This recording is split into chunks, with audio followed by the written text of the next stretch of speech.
aucun élément de la coalition Benno Bokk Yakaar de Diamaguène Sicap Mbao ne figurait dans l'organisation. Et je peux en citer d'autres communes. C'était une volonté manifeste de nous isoler.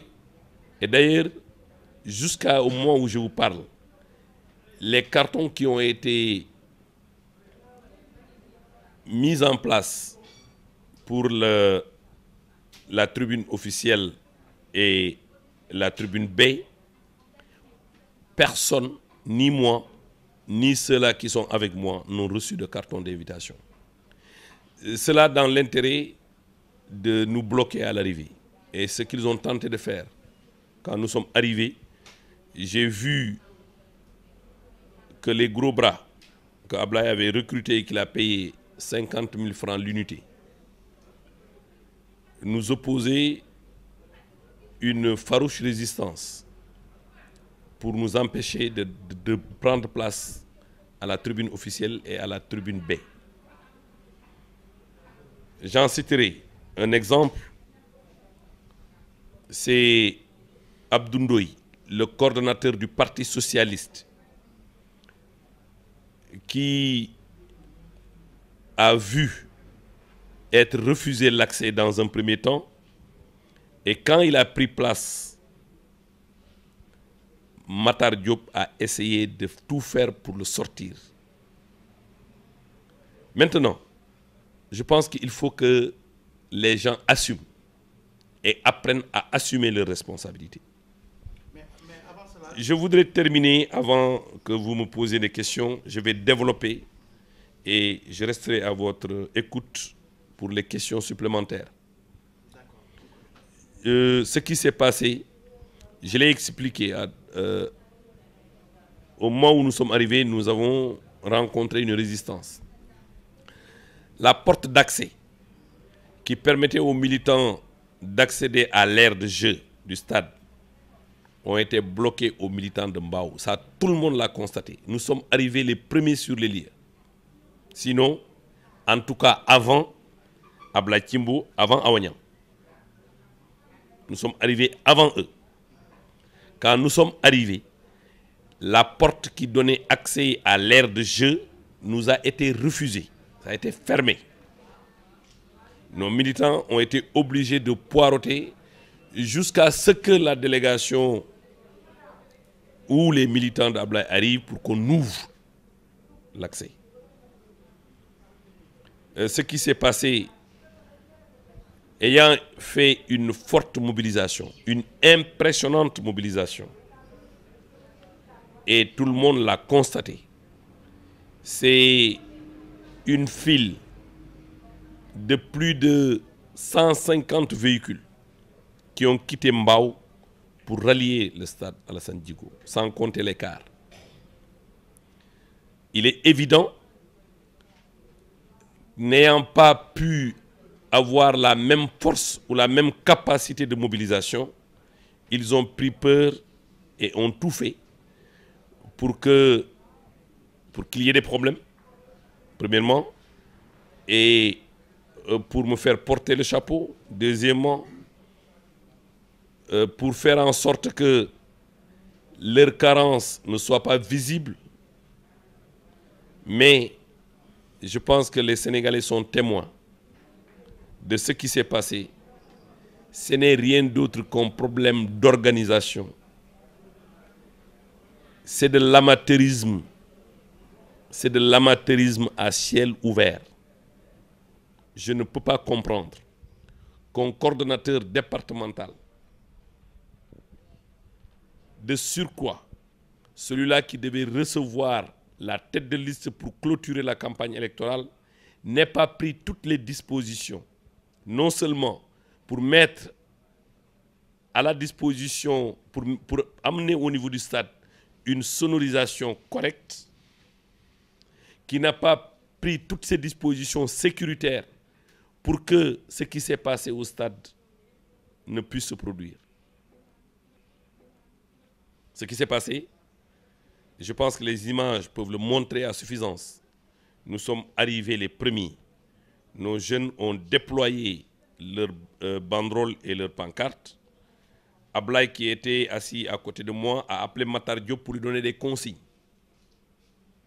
Et je l'ai vu demander à ces jeunes de venir prendre place là où il y avait les jeunes de Mbao. Ça, les images sont là.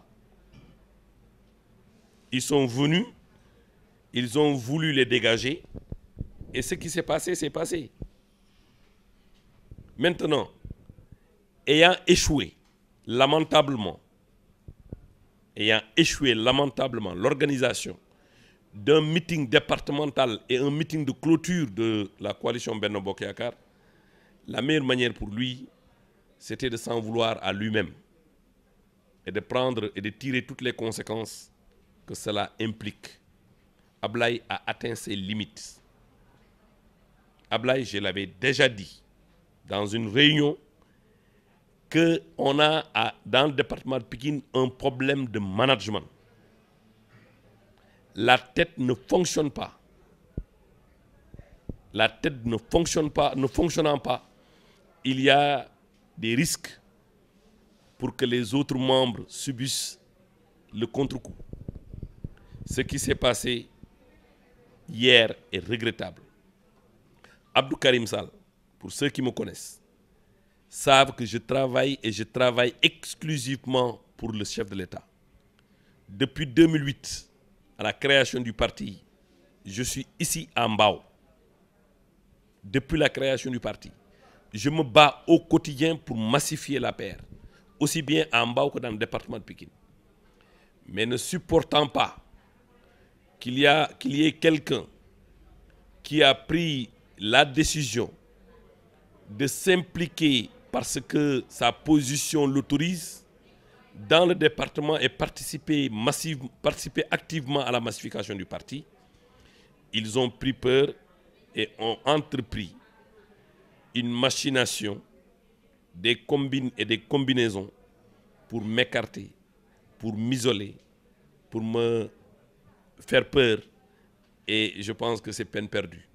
Dans ce département-là, personne ne pourra m'isoler. Personne ne pourra m'empêcher de dérouler mes activités. J'appelle à la vigilance de la direction du parti, qu'ils prennent toutes les dispositions avant que l'irréparable ne se produise. C'est la deuxième fois. C'est la deuxième fois. C'est la deuxième fois. C'est la deuxième fois. C'est la deuxième fois que mes hommes, que mes militants ou les militants de Mbao sont attaqués par des nervis de Ablaye Timbo. C'est la deuxième fois. Permettez-moi s'il vous plaît, est-ce que cela veut dire qu'Abdou Karim Sall a pris maintenant ses dispositions et compte maintenant faire face à ce niveau? J'ai toujours pris mes dispositions. Pour ceux qui me connaissent, savent que je n'accepte pas qu'on me marche sur les pieds. Je n'accepte pas et je n'accepterai pas.